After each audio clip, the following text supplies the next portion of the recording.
¿Alguna vez te has sentido ignorado, o incluso cuestionado al acudir a alguien en quien se supone que debes confiar para pedir ayuda? Es una sensación horrible. Y hoy profundizaremos en una historia real realmente impactante. Se trata de una mujer llamada Sara y su recorrido por el sistema de salud. Sí, realmente profundiza en lo que sucede cuando el ego se interpone en la atención médica. Cuando el ego se pone la bata blanca y alguien más paga el precio.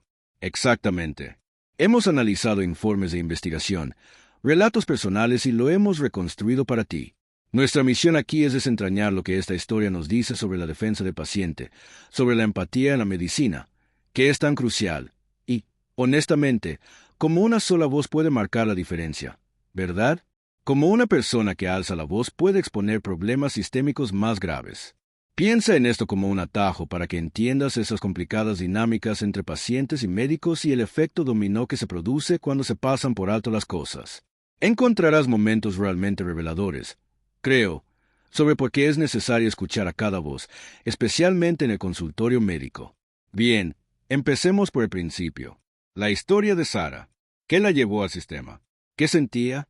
Bueno, según los relatos, empezó con una sensación extraña. No del todo bien. Tenía dolores de cabeza constantes. Entumecimiento en los dedos. Dedos entumecidos. Bueno, sí. Y también opresión en el pecho, como si no pudiera respirar bien. A veces le temblaban los dedos. Y simplemente no podía dormir. No eran cosas vagas. Su cuerpo definitivamente le estaba indicando que algo andaba mal. Bien. Señales bastante claras. Y ahí fue cuando fue a ver al doctor William Carr. Cuéntanos sobre él, sobre esa primera reunión. Bien, el doctor Carr. Los informes lo describen, ya sabes, llegando con un aspecto muy oficial, con una bata blanca impecable, un estetoscopio colgado del cuello, casi como una insignia, e incluso su apretón de manos, mencionó Sara, se sintió un poco controlador, como si durara demasiado. Y lo más importante, ni siquiera levantó la vista de su tableta cuando ella empezó a hablar. ¡Guau! Desde el principio. Eso no es una buena señal. Para nada. Inmediatamente indica que no está realmente involucrado. ¿Sabes? Entonces, ¿cuál fue su opinión? ¿Su diagnóstico? Diagnóstico rápido. Muy rápido. Básicamente, se centró en el estrés. Tal vez la ansiedad ocurre con más frecuencia de lo que crees. Así de simple. Estrés y ansiedad por todos esos síntomas físicos. Sí, le sugirió un suplemento de magnesio, le dijo que diera algunos paseos matutinos y le dijo, ya se me pasará, ya se me pasará. Pero Sara se resistió un poco, ¿verdad? Quería más. Lo intentó. Le preguntó, ¿pero no deberíamos al menos hacernos algunas pruebas? Sentía que algo iba muy mal. Y su reacción a eso, ahí es donde la cosa se pone realmente fea. Según los relatos, soltó una risa corta y aguda, como despectiva, y le dijo, Sara, he visto esto cientos de veces. Estás bien. Estás bien. ¿Cómo reaccionó Sara a eso? ¿Cuál fue el impacto inmediato? Bueno, dijo que se echó a llorar en el coche después. Ya no era solo miedo físico. Ese miedo de repente se agravó porque la persona que se suponía que debía ayudarla, que se suponía que debía preocuparse, simplemente no lo hizo. Es horrible sentirse tan completamente ignorada. Sí, y lo más escalofriante, mientras lloraba en el coche, sintiéndose ignorada, dentro de su cuerpo, algo grave, algo silencioso mortal, como decían los informes, ya se estaba extendiendo. Ese primer encuentro marcó un rumbo terrible. Es realmente desgarrador. Y ella probó su consejo, las caminatas y el magnesio, pero las cosas no mejoraron, ¿verdad? No, todo lo contrario. Su cuerpo seguía gritando cada vez más fuerte. Básicamente, el entumecimiento que empezó en los dedos se extendió por los brazos y luego a las piernas. Así que estaba empeorando mucho. Ah, sí. Empezó a empeorar tanto que algunas mañanas ni siquiera podía agarrar su taza de café. Y empezó a despertarse empapada en sudor, con el corazón latiéndole a 1000. Pero dudaba en volver atrás o en pedir otra opinión. ¿Por qué? Bueno, aquí es donde ese rechazo inicial realmente le hizo daño. Empezó a pensar, quizás me lo estoy imaginando. Quizás solo sea estrés. Esa duda es poderosa. Especialmente, ya sabes, cuando te la presenta alguien con el nombre del médico delante y sus títulos en la pared. Desequilibrio de poder. Tiene sentido. No se trata solo de que dude de sí misma. Se trata de ese desequilibrio de poder. ¿No? La autoridad del médico la hace cuestionar su propia realidad. Exactamente. Es esa asimetría de información y poder que vemos tan a menudo. El médico tiene el conocimiento, la autoridad. A un paciente le resulta muy difícil aferrarse a su propia experiencia cuando se la ignora. Entonces, ¿qué aprenden de esto quienes escuchan? ¿Cómo se combate eso?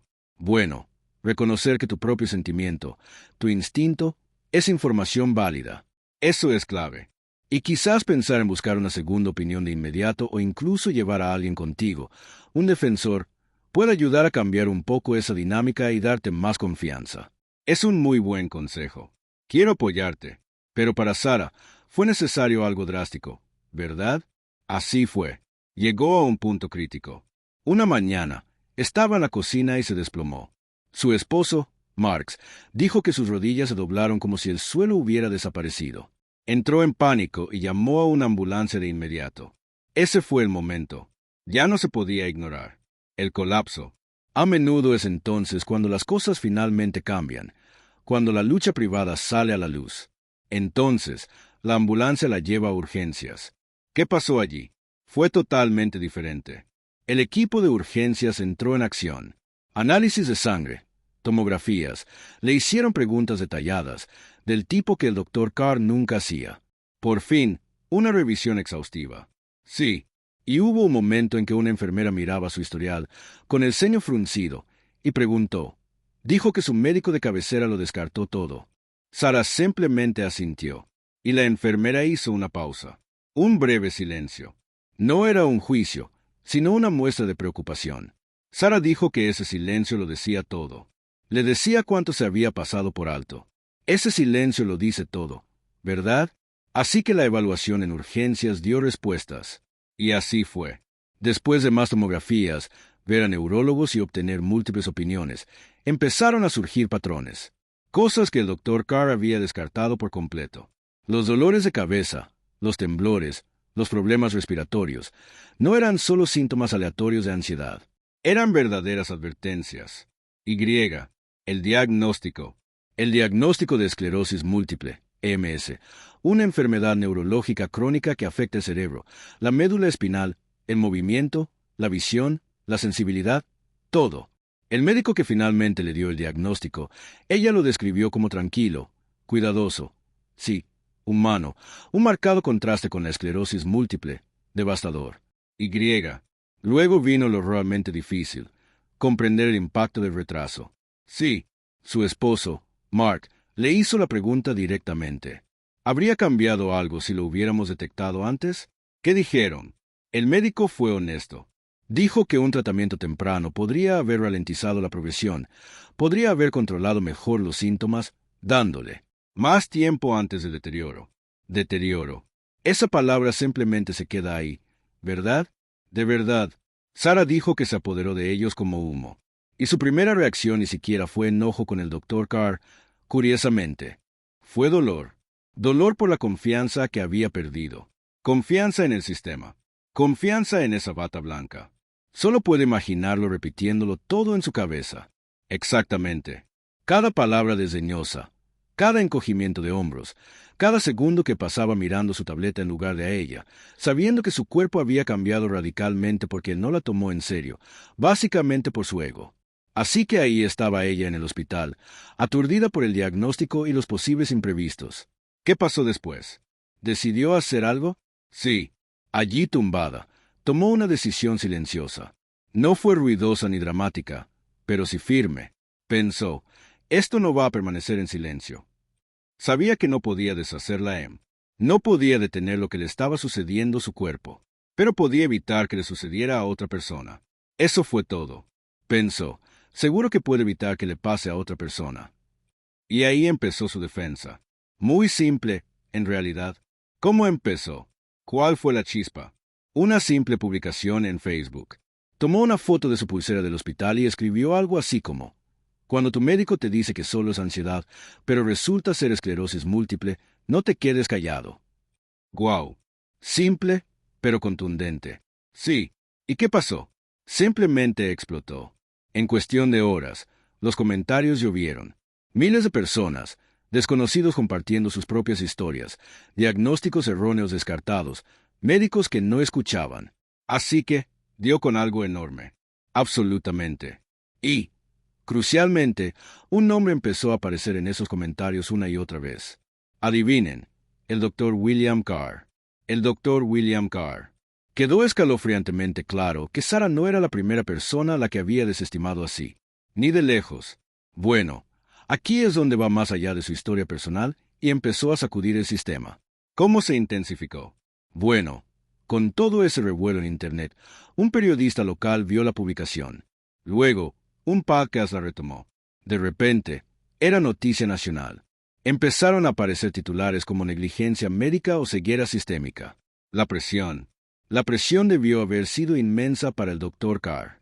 Totalmente. Se vio obligado a estar en el centro de atención. Y entonces empezaron a surgir viejos asuntos, demandas que ya se habían resuelto discretamente. Enfermeras anónimas empezaron a hablar, recordando lo apresuradas que eran sus citas, como a veces se saltaba los protocolos, esa confianza presumida que tenía. Esa confianza convirtiéndose en algo más. Tal vez, sí. Los informes mencionan que la gente notó un cambio por primera vez. Quizás el Dr. Carr parecía asustado. Es asombroso cómo una sola persona que comparte su verdad puede desencadenar todo eso. Pero no se trataba solo de él, ¿verdad? Las repercusiones se extendieron aún más. Correcto. Y este es un punto clave sobre cómo puede ocurrir el cambio. El hospital donde trabajaba. Iniciaron una revisión interna.